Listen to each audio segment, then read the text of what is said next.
Bonjour, Marc Dussard, je suis responsable de Crédit Nord Corporate Finance qui depuis très longtemps accompagne les dirigeants et les actionnaires de PME et d'ETI à capitaux familiaux dans leurs projets de financement de croissance et de transmission du capital de leurs entreprises.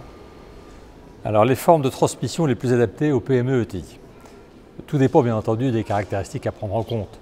Le dirigeant souhaite-t-il transmettre tout ou partie du capital de son entreprise? Entend-il rester aux manettes après la transmission? Souhaite-t-il transmettre à ses enfants, à son équipe de direction ou céder l'intégralité de l'entreprise à un tiers? Comment bien négocier une cession? Avant tout, le cédant doit bien arrêter et hiérarchiser les objectifs qu'il poursuit, tant pour lui que pour l'entreprise.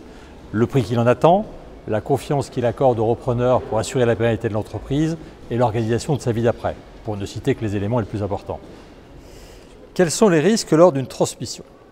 Dans une PME, le dirigeant incarne souvent à lui seul l'essence même de l'entreprise.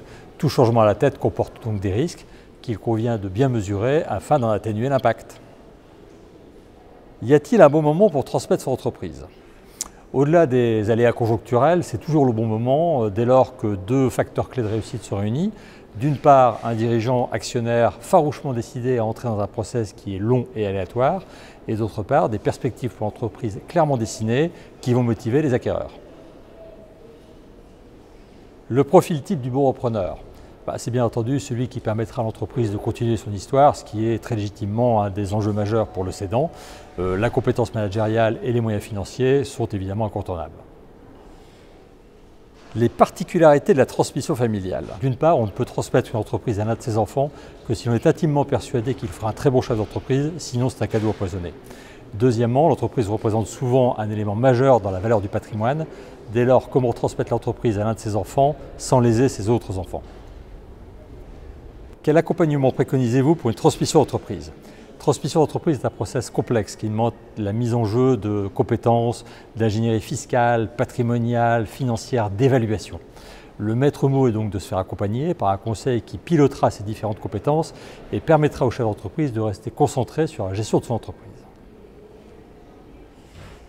Un exemple récent de cession de PME. Je citerai une entreprise centenaire qui fait partie des leaders mondiaux dans les systèmes de crémation et d'incinération. Un dirigeant qui a bien anticipé son départ en embauchant et en formant son successeur, lequel a repris l'entreprise aux côtés d'un fonds d'investissement. Un conseil au chef d'entreprise qui hésite à franchir le pas. Transmettre votre entreprise, l'une de vos plus grandes responsabilités de chef d'entreprise, et la perspective de récupérer le fruit de nombreuses années de travail. Deux maîtres mots donc, anticiper et vous faire accompagner.